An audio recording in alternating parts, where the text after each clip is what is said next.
lalo ka pang nasusurprise. No, he is full of surprises na talagang habang nakikilala mo siya ng husto, akala mo lahat ng mga bagay na pwedeng malaman patungkol sa kanya ay alam mo na.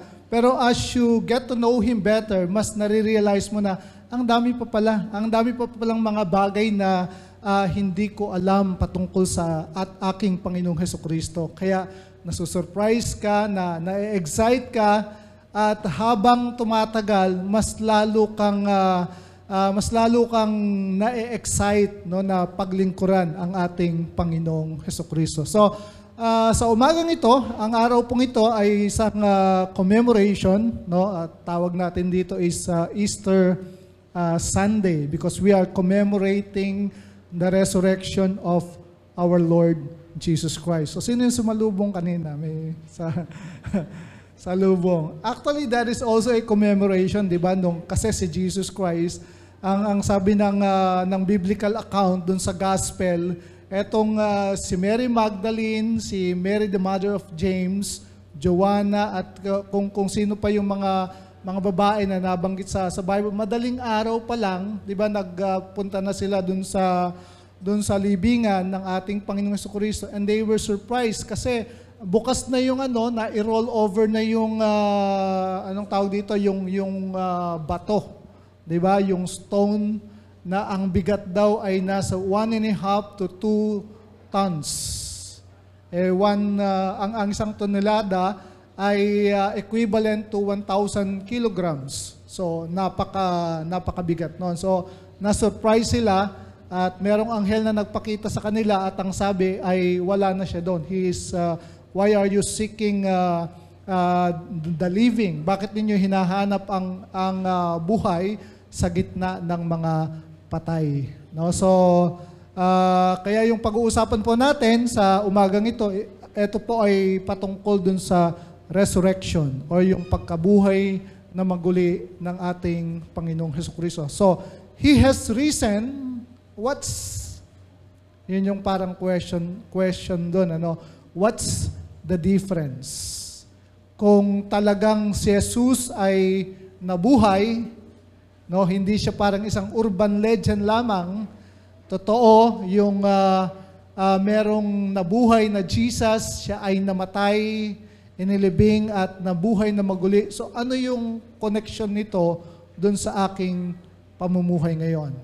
At ano yung difference, 'di ba? Ano yung kaibahan na pwedeng gawin nung resurrection ni Christ sa aking buhay?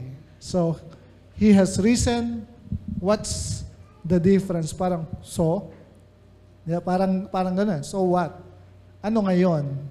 Anong relasyon? Anong connect noon sa aking pang-araw-araw na pamumuhay? So, yun po yung ating pag-uusapan sa umagang ito. Tayo po ay manalangin. Panginoon, maraming salamat po.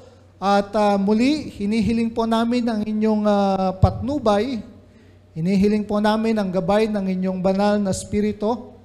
Patuloy po ninyong ipaunawa sa amin ang mensaheng ito patungkol sa pagkabuhay na maguli ng aming Panginoong Hesukristo, and may our life be revolutionized, Lord God, by this truth, Lord, about the resurrection of our Lord Jesus Christ. Makita po namin kung ano yung connection nito sa aming pamumuhay, sa aming pang-araw-araw na buhay, at yung magiging buhay po namin para sa hinaharap. At magsilbing daan po ito na kami ay mas lalo pang magkaroon ng pagnanais, ng pagnanasa na makilala ka pa ng lubusan sa aming mga buhay. Salamat po. Ito ang aming panalangin sa inyo sa pangalan ni Jesus. Amen and amen. Ito daw pong resurrection, ito yung pinaka-importanting kaganapan sa kasaysayan ng tao. Kasi, kung wala yung resurrection, di ba, yung birth o yung kapanganakan ng ating Panginoong Jesucristo, yung mga himala na kanyang ginawa, yung kanyang kamatayan sa krus ng Kalbaryo, lahat ng ito ay magiging parang null and void. It will be of no effect. Ito yung greatest evidence, pinakamatibay na ebidensya nung claim ni Jesus Christ na siya yung Son of God. Why? Kasi hindi siya kayang i-hold ng death, sin, at saka ng grave.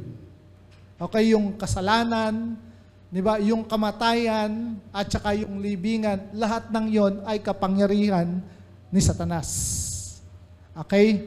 Pero dahil sa resurrection or pagkabuhay na maguli ng ating Panginoong Jesucristo, ipinapakita nun na walang power si Satan, walang power ang sin, walang power ang death, walang power ang grave sa Kanya. At yun ay nagpapatunay na siya ay anak ng Diyos.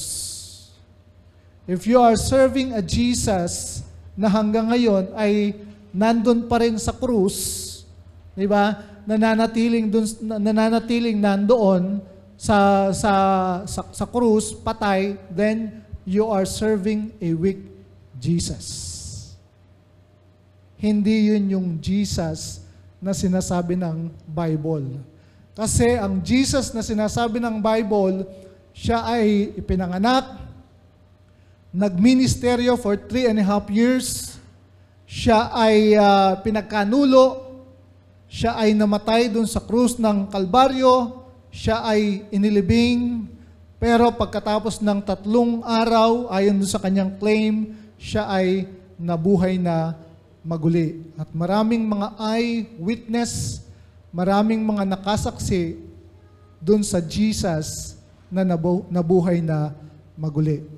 Okay? So, yung resurrection ni Christ, mga kapatid, eto ba ay isang, palagay nyo, ito ba ay isang katotohanan or isang kathang isip lamang? Para po sa inyo, mga kapatid, ito ba ay isang, yung resurrection ni Christ, ito ba ay isang katotohanan o ito ay isang kathang isip lamang? Parang isa dun sa mga tinatawag na urban legends. Di ba? Yung mga alamat. Okay, familiar kayo dun sa mga alamat?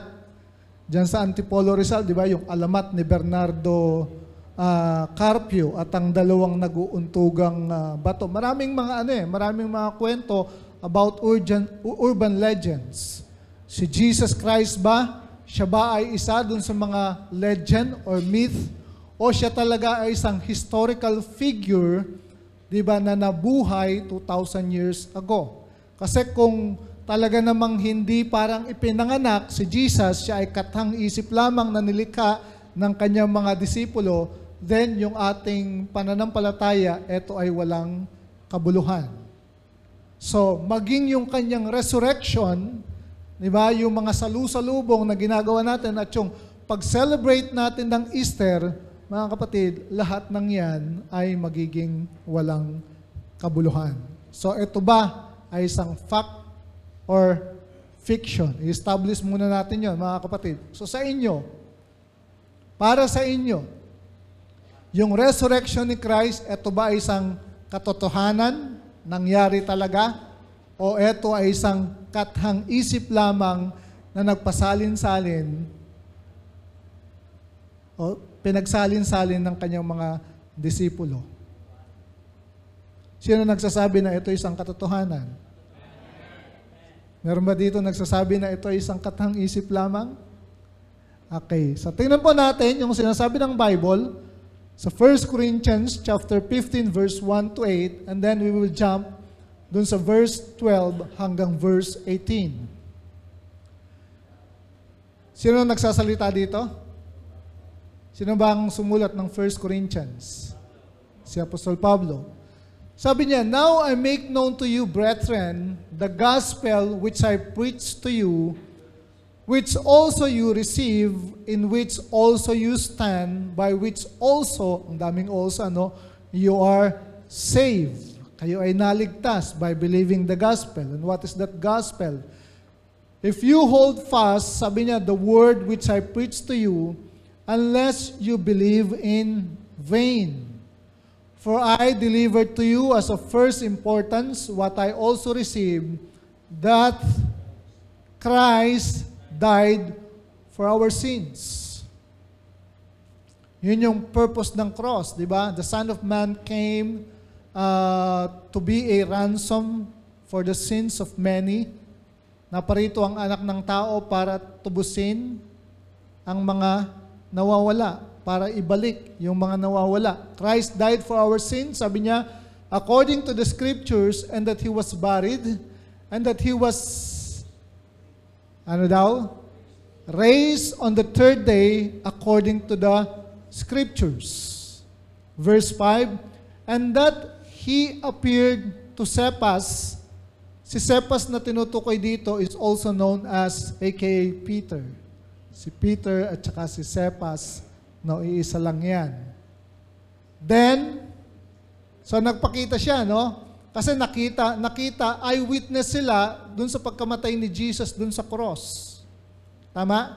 Nakita nila na namatay ang ating Panginoong Jesucristo at kasama din sila, nandun din sila, eyewitness din sila nung siya ay ilibing. Okay? Kaya nga parang yung lahat ng pangarap nila, di ba, lahat yun ay na-shattered. Paano ka pa magiging King Jesus? Paano mo pa ibabalik dun sa ang kingdom dun sa bansang Israel kung ikaw ay patay na? Lahat ng hopes nila, lahat ng pag-asa nila about Israel, lahat yun ay gumuho nung makita nilang mamatay ang ating Panginoong Jesucristo. So, eyewitness sila, no, dun sa kamatayan ni Jesus. Eyewitness din sila nung siya ay ipasok dun sa kuweba, no, at siya ay ilibing doon. Pero, naging eyewitness din sila dun sa resurrection or pagkabuhay na maguli ng ating Panginoong Jesucristo. Kasi ang sabi diyan, siya ay nagpakita sa kanila. So there are many evidences, mga kapatid, na kung saan ay nagpapatunay na ang ating Panginoong Jesucristo ay nabuhay na maguli sa mga patay. Isang ebidensya is the empty tomb. Yung pinaglibingan sa Kanya na kung saan ay wala na yung Kanyang katawan. Okay? Pangalawa, etong mga eyewitness na binabanggit dito, si Cephas, then yung 12, verse 6, after that, sabi niya, He appeared to more than 500 brethren at one time. So, hindi lang si Peter, hindi lang yung 12 apostles ang nakakita sa kanya, meron pang 500 na pinagpakitaan ang ating Panginoong Jesucristo, no, bago siya umakyat sa langit. Amen? Kasi after 40 days, di ba, nung resurrection niya, and then for 40 days, nag-stay siya dito, nagpapakita dun sa mga disciples, nagpipreach, at nagbigay ng mga tagubilin, and then after 40 days, dun siya nag-ascend into heaven. Tama ba yon? You know the story? Kaya nga dun nakuha yung 40 days na bago aakyat dun sa langit, di ba, magpapagala muna dito sa yung patay para makakakita ka ng multo ng patay, and then after 40 days saka pa lang siya aakyat dun sa langit. Hindi, mga kapatid, kay Jesus lang nangyari yon. Okay? So after 40 days, dun siya nag-ascend into heaven. At mula nung siya ay mag-ascend into heaven, nandun siya hanggang ngayon. Pero siya ay muling babalik. Yung tinatawag nating second coming. More than 500 brethren at one time, most of whom, sabi niya, remain until now. Buhay pa sila hanggang ngayon, but some have fallen asleep. Then, verse 7, He appeared to James, then to all the apostles, and last of all, as to one untimely born, He appeared to me also. So maraming mga naging eyewitness, maraming mga tao na nakita yung resurrected Jesus Christ. Di ba si Thomas, sabi ni Jesus sa kanya, sige, pasok mo yung kamay dun sa butas ng aking mga palad at saka dito sa aking tagiliran. Natatandaan nyo nung sinibat siya nung isang soldier. So, yun yung mga tao. That's why, after ng resurrection, mga kapatid, Isang ebidensya ulit ng resurrection ni Christ, yung transformed lives ng mga disciples. Anong ginawa ng mga disciples nung hulihin si Jesus? And then, nung siya ay libing, anong nangyayari doon sa mga disciples? Scattered sila, di ba? At lahat sila ay, nagtatago. Even si Peter, di ba? Watching, anong tawag dito, sa malayo, di ba? Merong nagsabi sa kanya, di ba, isa ka sa mga disciple ni Jesus? Ano sabi niya? Hindi ko kilala yung taong yan. Di ba? 3 times yun. Pinagkanulo. But after nilang makita si Jesus Christ na nag-resurrect from the dead, they were transformed men and women. From being coward, di ba, yung mga, anong tawag dito, mga matatakutin, sila ay mga naging bold preachers of the gospel, testifying about the resurrection of Jesus Christ. Nagtatago sila, natatakot sila, ayaw nilang lumabas, di ba? Kasi baka madamay sila dun sa nangyaring yon, baka sila ay huliin din, patayin, di ba? Pero after the resurrection, at saka yung pag-receive nila ng Holy Spirit publicly, anong ginagawa nila?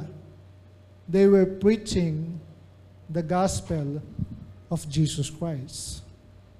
So isang ebidensya ulit yun ng resurrection ng ating Panginoong Hesukristo. Another evidence, mga kapatid, is the birth of the church. Di ba? Simula nung araw na yon, Day of Pentecost, biglang umusbong ang church, yung mga believers. At dahil doon, dumami yung mga disciples.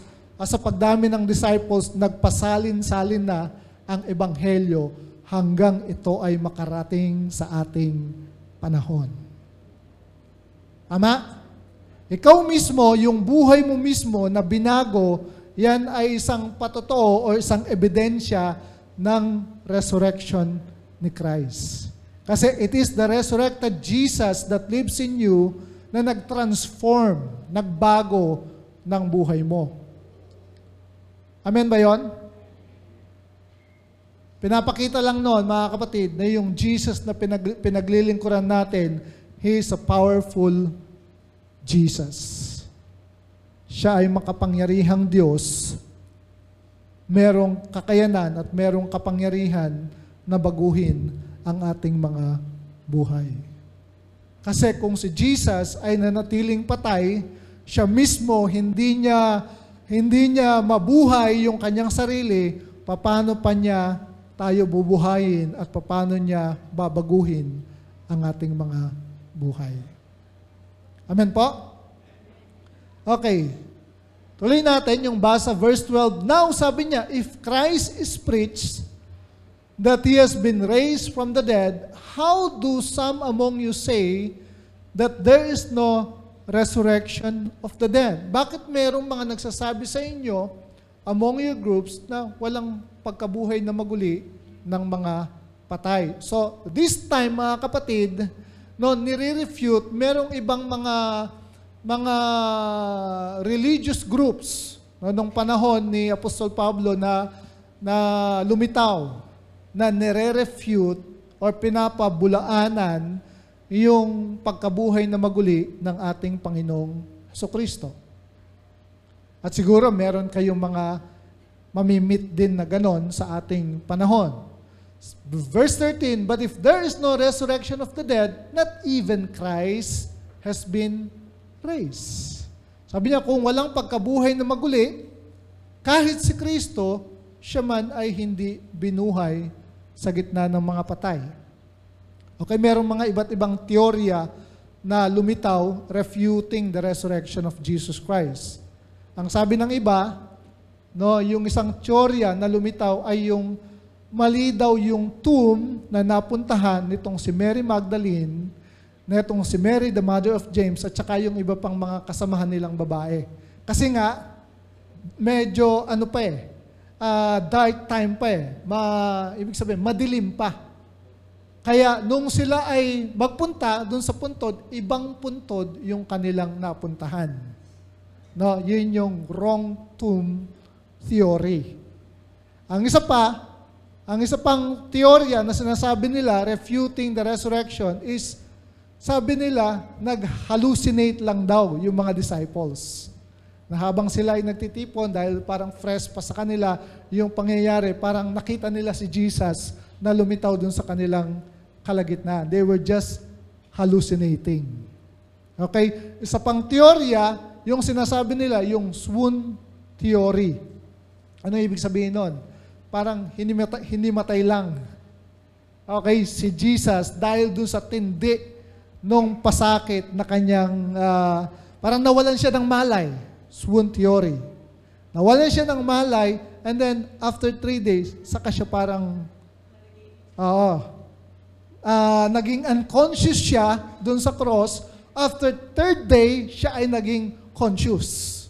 At nung siya ay mag-conscious, dahil biroy mo dun sa mga pahirap na tinamo niya, natanggal niya mag-isa yung parang pagkakabalot sa kanya, di ba? Naigulong niya yung malaking bato na mag-isa at nakapag-travel siya ng malayo para magpakita dun sa kanyang mga disciples. That is absurd, di ba? Parang sa tindi ng pahirap na dinanas niya, makakaya pa ba niyang gawin yung mga bagay na yun? Siguro kung ikaw ang dumas, unang mong hahanapin ay doktor, pupunta ka ng hospital. In other words, wala siyang strength para gawin yung mga bagay na yon.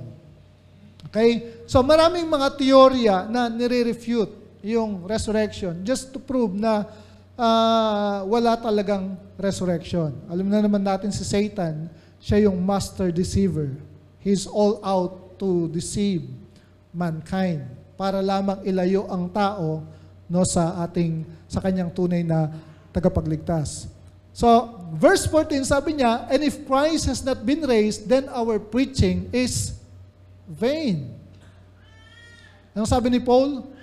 Yun daw kanyang pangangaral, okay, yung pagbabahagi ng mabuting balita, lahat ng yon ay lawens. Walang kwenta. Nagpakapagod lang tayo. Nagpapakapagod lamang tayo na nagtitipon dito tuwing araw ng linggo. Di ba? Nagpapakapagod lang tayo na mag-prepare ng sermon. Nagpapakapagod lamang tayo na maglingkod sa Diyos. Pero wala palang kwenta if Jesus Christ did not resurrect from the dead. Sabi niya, our preaching is in vain. Okay? Your faith, sabi niya, also is vain. Walang kwenta. Niloko lang tayo. Di ba? Niloko lamang tayo ng kung sinong Poncio Pilato. Niloko lamang tayo nung Jesus na yun na nagpakilala na siya yung Son of God. Niloko lamang tayo ng kanyang mga apostol, ng kanyang mga disipulo, at nagpasalin-salin yung panlulokong yon. Pero alam natin, hindi tayo naloko. Amen? Pwedeng pakisabi sa katabi, hindi tayo naloko. Okay? Verse 15, sabi niya, moreover, we are even found to be false witnesses of God. Malaking kasalanan yon. Ang isa dun sa utos na binanggit dun sa 10 Commandments is, do not use the name of God in vain. Diba? So maling, sabi niya, false witnesses of God. Because we testified against God that He raised Christ whom He did not raise. Parang kinakalaban namin. Sabi niya, ang Diyos, nagpapatotoo kami na binuhay na maguli ng Diyos Ama, si Jesus, sa gitna ng mga patay, pero hindi naman pala yun ang katotohanan. If in fact, sabi niya, the dead are not raised. For if the dead are not raised, not even Christ has been raised. And if Christ has not been raised, your faith is worthless. You are still in your sins. So kung si Jesus pala hindi nabuhay sa gitna ng mga patay, tayo ay mga makasalanan pa. Nananatili pa rin sa ating mga kasalanan. Again, walang kwenta yung ating pagkukomunyon. Diba yung sinasabi natin, etong grape juice na to, it symbolizes the blood of Jesus Christ that washes away all our sins. Hindi pala totoo na tinubos tayo dun sa ating mga kasalanan. Okay? Sabi niya, verse 18, then those also who have fallen asleep in Christ have perished. If we have hope in Christ in this life only, we are of all men most to be pitied. So, yan po ay isang, kumbaga yan ay argumento ni Apostol Pablo na nagpapatunay, nagpapatotoo patungkol sa pagkabuhay na maguli ng ating Panginoong Hesukristo. Amen? The fact is, mga kapatid, Jesus has risen from the dead. Amen? Nang Diyos, ang ating Jesus na sinasamba, pinaglilingkuran, siya ay Diyos na makapangyarihan at tinalo niya si Satan, tinalo niya yung sin, tinalo niya yung death, at tinalo niya ang grave. Masaya ba kayo doon? Praise God. Kaya nga meron tayong excitement. Alive tayo. Di ba? Buhay tayo dahil buhay ang Kristo na ating pinaglilingkuran. So, Jesus Christ has risen from the dead. Yun yung pinaka-essence. Di ba? Yun yung pinaka-kabuuan ng ating pananampalataya. Kasi kung wala yon, lahat ng mga pinagagagawa natin, walang kwenta. So, yung resurrection ni Christ, mga kapatid, it is a fact. A fact that cannot be denied kahit ng sino mang pinakamahusay na atheist na pwedeng mabuhay dito sa mundo. So lahat tayo naniniwala na si Jesus ay nabuhay sa gitna ng mga patay. Amen ba yon? Pero ano ang relasyon nito sa ating pamumuhay? Ano yung benepisyo? Diba? Ano yung nangyari sa aking buhay personally dahil dun sa resurrection ni Christ? So yes, you know, alam mo, nabuhay na maguli si Jesus Christ sa gitna ng mga patay. Pero ano ang connection nito sa ating mga buhay? Ano yung naging benefit nito? Di ba? Ano yung naging pakinabang nito? Ano yung ginawa nito para sa buhay ng bawat isa sa atin bilang mga mananampalataya ni Kristo? So, yun po yung ating susunod na titignan. Yung resurrection ni Christ, ano yung ginawa nito or ano yung nangyari sa buhay ko because of Christ's resurrection. Kasi identified tayo eh. Di ba? Identified tayo dun sa death, burial, and resurrection ni Christ. Natatandaan niyo yung baptism, yung water baptism? Di ba? Nilulubog ka sa tubig dahil sinasabi natin, kung paanong namatay si Jesus sa ating mga kasalanan, tayo ay namatay din sa ating mga kasalanan. Di ba? Inilulubog ka sa tubig, ikaw ay patay na dun sa iyong kasalanan at inililibing dun sa tubig ang iyong kasalanan, yung dating pagkatao mo.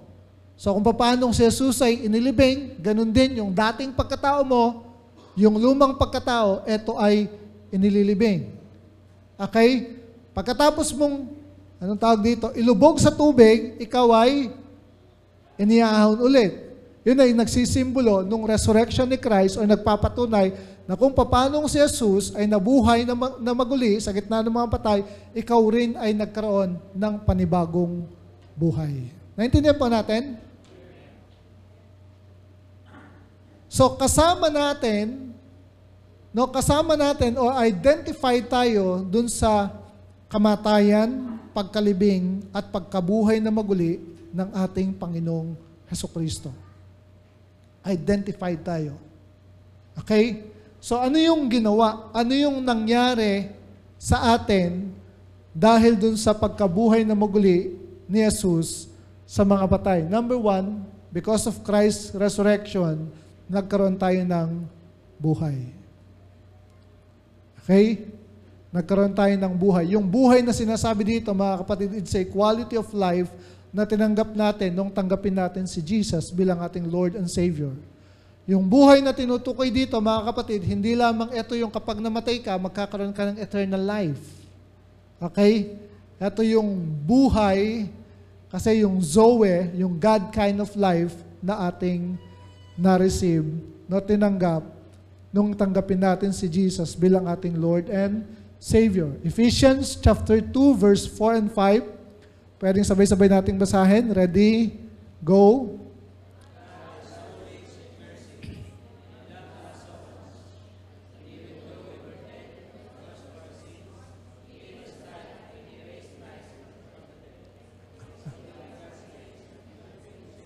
Okay.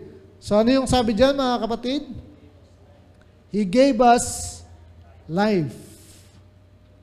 Ibig sabihin niyan, tinubos niya tayo dun sa kamatayan. No, yung spiritual death, eternal death, and ultimately, yung physical death. Darating ang panahon na wala ng kamatayan. Hindi na mararanasan ng tao yung physical death. As for now, ang na-enjoy natin, mga kapatid, ay yung redemption from spiritual death, yun yung separation natin with God. Pangalawa, yung eternal death, yun yung eternal separation from God dun sa lake of fire. So we receive life. Dahil dun sa resurrection ni Christ, tayo ay nagkaroon ng buhay. Yung mga buhay po natin, secure na yan. Ibig sabihin, kahit mamatay ka, alam mo, meron kang buhay. Pangalawa, yung resurrection ni Christ, it gives us justification and righteousness. Yung pagpapawalang sala at pagiging matuwid sa harapan ng Diyos. Okay? Romans chapter 5, verse 17, for the sin of this one man, Adam caused death to rule over many.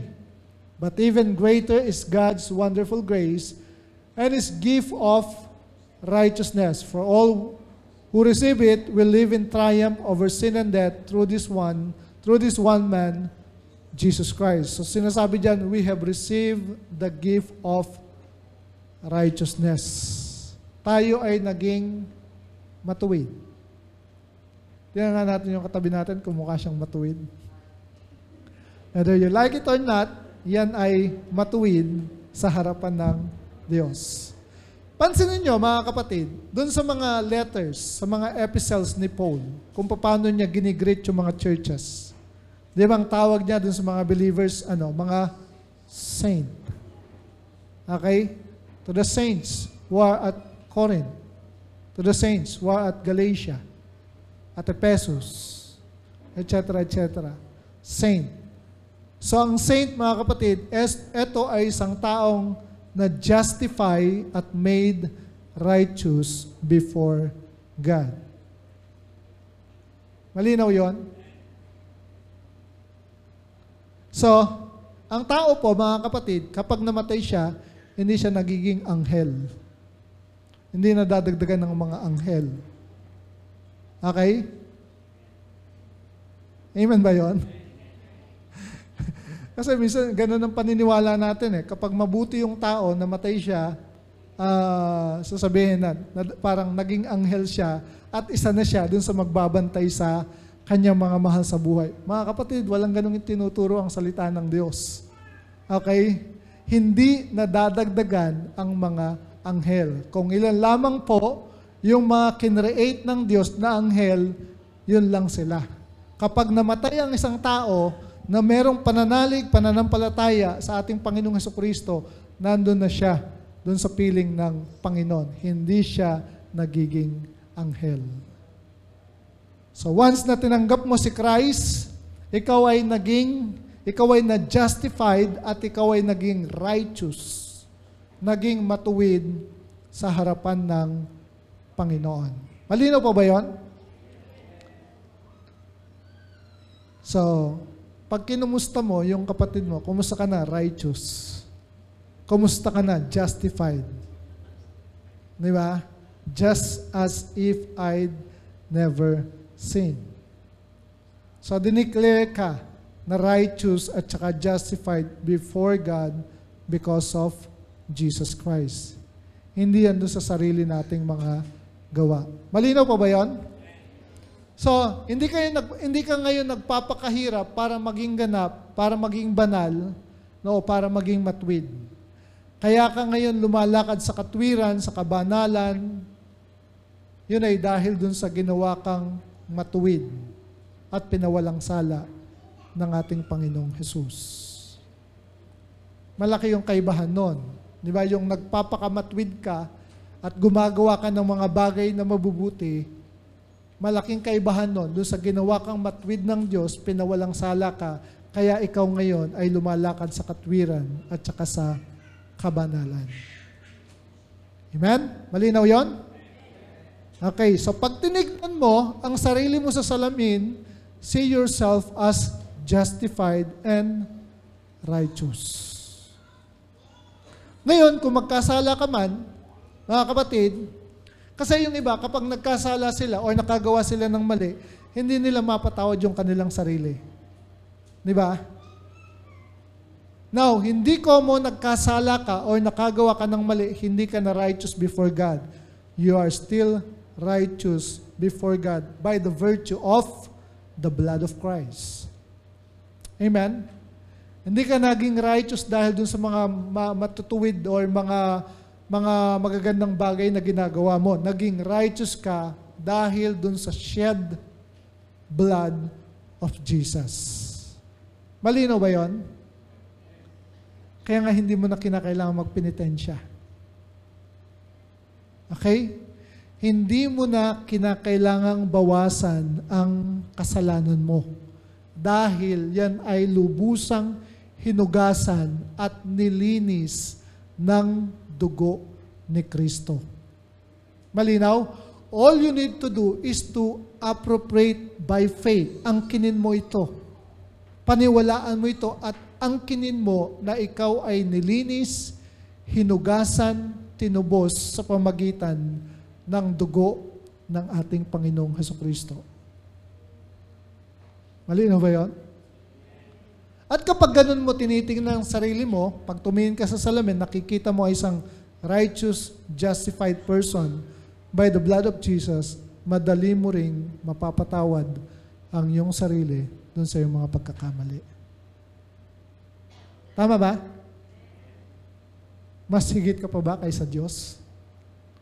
Kung pinatawad ka ng Diyos, kung nilinis ka sa dugo ni Kristo, bakit hindi mo ngayon mapatawad ang sarili mo? Amen ba yun? All because of the blood of Jesus. Kaya nga wala kang pwedeng ipagmalaki. Wala tayong pwedeng ipagmalaki. Na kaya tayo naligtas dahil tayo gumagawa ng mabuti. Hindi. Kaya tayo naligtas dahil tinubos tayo ng dugo ni Jesus. Nilinis tayo at tayo ay ginawang matuwid sa harapan ng Diyos. And because of that, you can now walk in the newness of life. Yung resurrected life.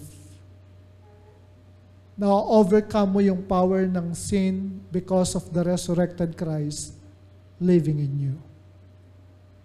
Amen po? I hope naintindihan po natin yung mga truths na yon.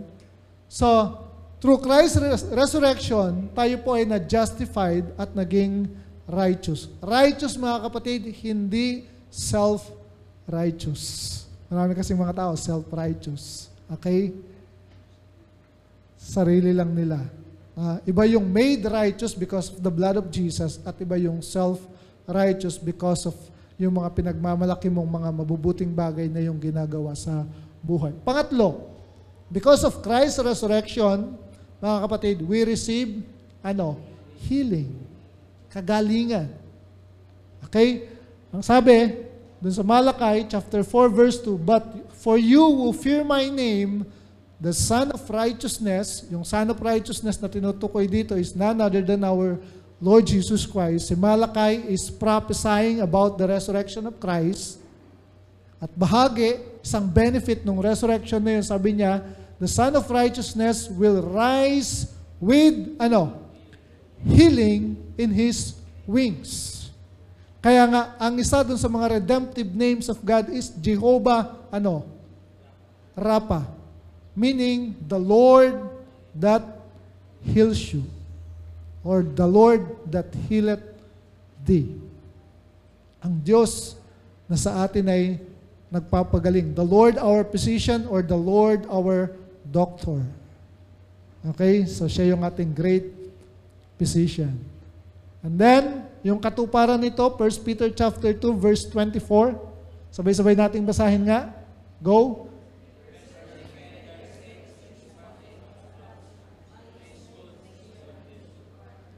So, dalawang bagay, di ba? Yung anong tawag dito? Kinere niya. Di ba? Yung binuhat niya or pinasan niya dun sa kanyang katawan, dun sa krus. Unang-una, yung ating mga kasalanan. Pangalawa, yung ating mga sakit at karamdaman. And by His stripes, you are healed. Kayo ay gumaling na. So you also appropriate by faith yung healing na yun. Lord, maraming salamat for the healing. Diba? Maraming salamat dun sa pagpapagaling mo sa akin. And one day, isang araw, o talagang mawawala na lahat ng sakit, lahat ng karamdaman, yung gutom, hindi na yan mararanasan ng tao. Wala nang kapanglawan, wala nang mga luha, lahat yan ay mapapalitan ng kagalakan. Kasi siya yung ating Jehovah Rapha. We will receive yung tinatawag nilang complete healing, spirit, soul, and body. Okay?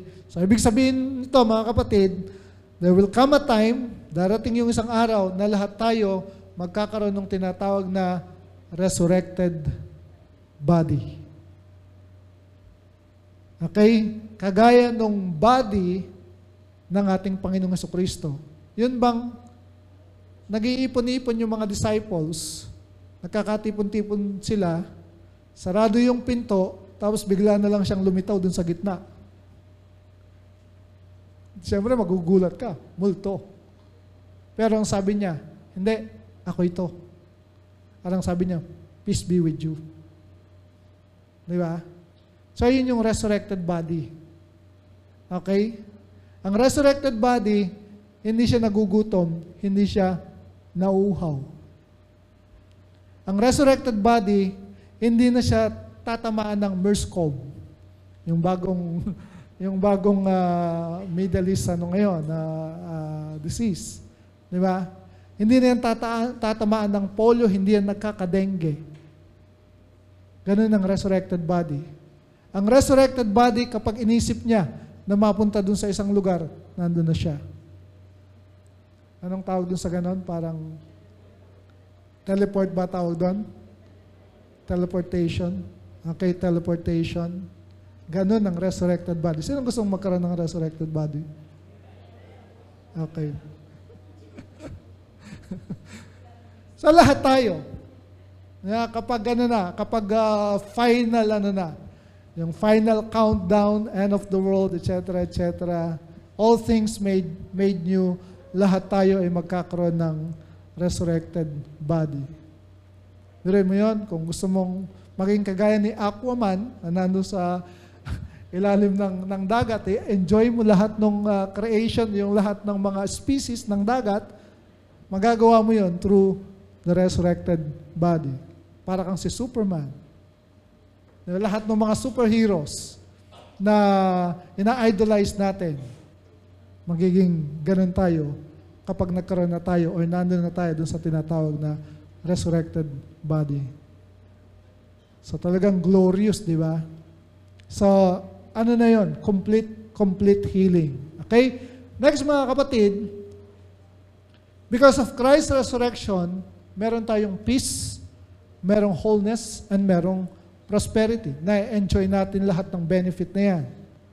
Okay? Sabi dun sa John 20 verse 19, that Sunday evening, the disciples were meeting behind locked doors because they were afraid of the Jewish leaders. Ito yung nung mamatay si Jesus dun sa sa krus ng Kalbaryo. No, after lumipas na yan. Suddenly, sabi niya, Jesus was standing there among them. Peace be with you, he said. So ang greetings niya kagad ay nandun sila, peace be with you. At natatandaan natin, the Hebrew word for peace is shalom. Na ang ibig sabihin is peace, prosperity, di ba? Wholeness. No, it's a spiritual word with rich spiritual meaning. Ang dami niyang yung welfare natin, nandun na lahat, healing and health, yun ang ibig sabihin ng word na shalom. So kapag sinabi mo, dun sa isang tao, shalom, nagde-declare ka ng peace, prosperity, wholeness, health, healing, preservation, lahat yun dinideclare mo sa kanya.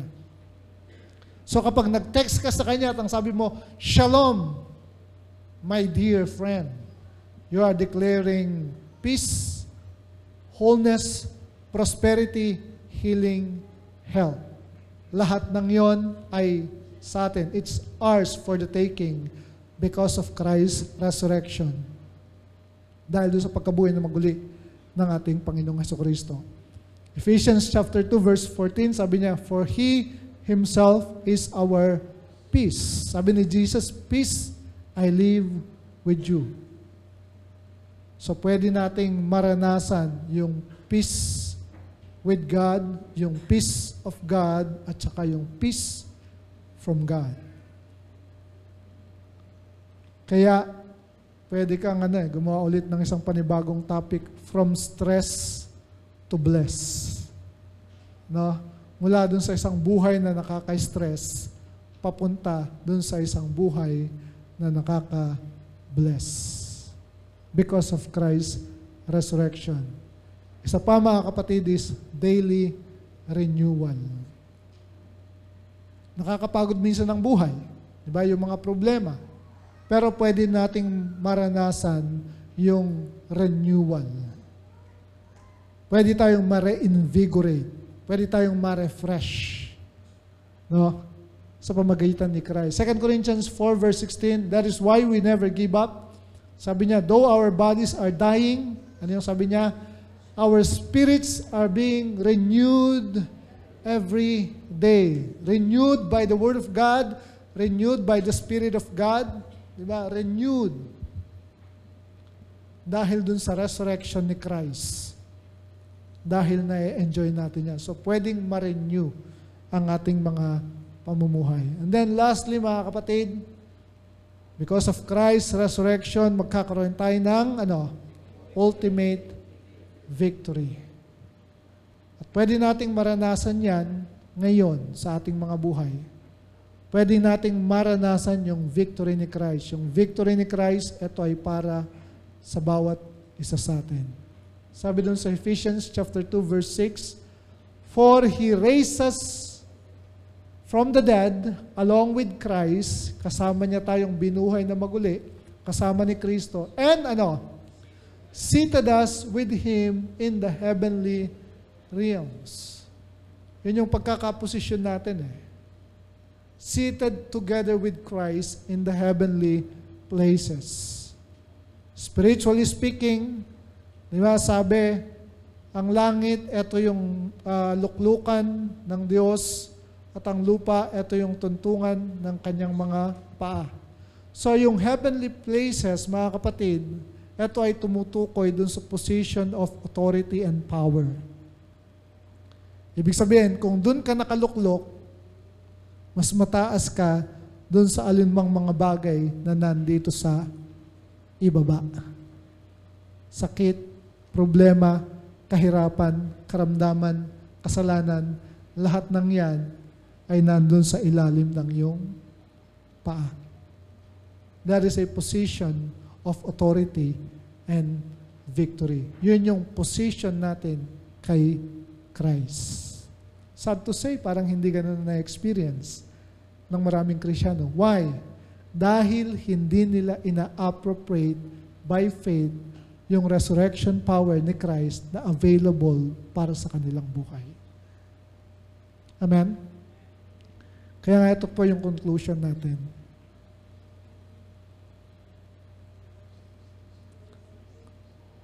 So Christ has risen, no?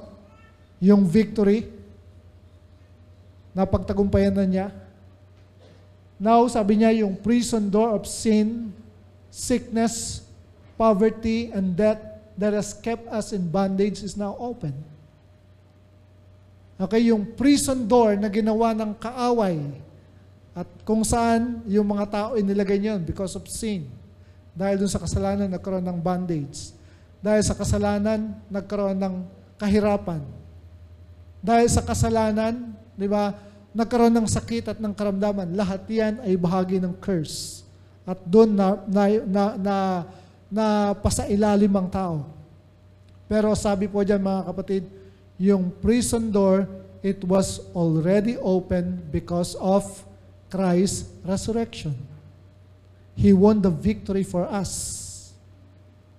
Now, ang tanong, ano pa ang ginagawa mo sa loob ng kulungan? Bukas na siya. Okay, pwede ka nang lumabas dyan. All you need to do is appropriate by faith yung ginawa ni Christ para sa iyo. Amen? Ang salvation, available na. Tama? Ang healing, available na. Ang deliverance or ang kalayaan, ang freedom, available na. Actually, aabutin mo na lang. Kaya lang, maraming mga tao nandoon pa rin sa loob ng kulungan, naghihirap, nahihirapan, nagkakasakit, samantalang bukas na yung pintuan. Ang problema, hindi pala nila alam na bukas na yung pintuan. At paglabas mo doon, available lahat ng benefits. Salvation, healing, freedom, blessing, peace, joy, prosperity. Nandun lahat yan. Pero hindi na-enjoy ng tao kasi nandoon pa rin siya sa loob ng kulungang ginawa ni Satanas. Pero binuksan na siya. Christ has won the victory. Kaya supposedly mga kapatid, ang Easter Sunday dapat festive ang mood. Para yung piyesta. Kasi pinagsisigawan natin, di ba? At sineselebrate natin yung victory ng ating Panginoong Hesukristo. God is alive. Jesus is not dead. He is alive. He has risen from the dead and He is alive forevermore. Hindi na siya pwedeng mamatay. Amen? Alive, alive, alive forever. At pala kantahin ulit. Biglang bumalik ulit dun sa ano. Kasi buhay na siya. At dahil buhay ang Diyos na ating pinaglilingkuran, mga kapatid, meron tayong karapatang mag-rejoice. Magalak. Matuwa. Kasi yung victory niya, yun ay victory din ng bawat isa sa atin. Amen? Batiin mo yung katabi mo, sabihin mo, kumusta na ang victorious Son of God? Sa lahat yan ay dahil sa resurrection ng ating Panginoong Jesucristo. Maraming salamat aming Diyos at lubusan po naming naintindihan kung ano yung ginawa po ninyo para sa amin, Lord, sa pamagitan ng inyong pagkabuhay na maguli sa gitna ng mga patay. Salamat na na-enjoy po namin ang mga benefit na to. Salamat na kami pinalaya po ninyo, Panginoon. Salamat na kami ay tumanggap ng kaligtasan, ng buhay na walang hanggan, ng kagalingan. Lord, kami ay tumanggap ng pagpapala, ng kapayapaan, all because, Lord, of your resurrection. Salamat at na-enjoy din po namin yung resurrection power ni Christ sa aming mga buhay. At nais po naming patuloy na ipahayag yan sa aming mga buhay, sa aming mga kapwa, sa aming mga mahal sa buhay. Salamat po sa inyong papuri sa oras na ito. Sa pangalan ni Jesus, everyone say Amen and Amen. Praise God.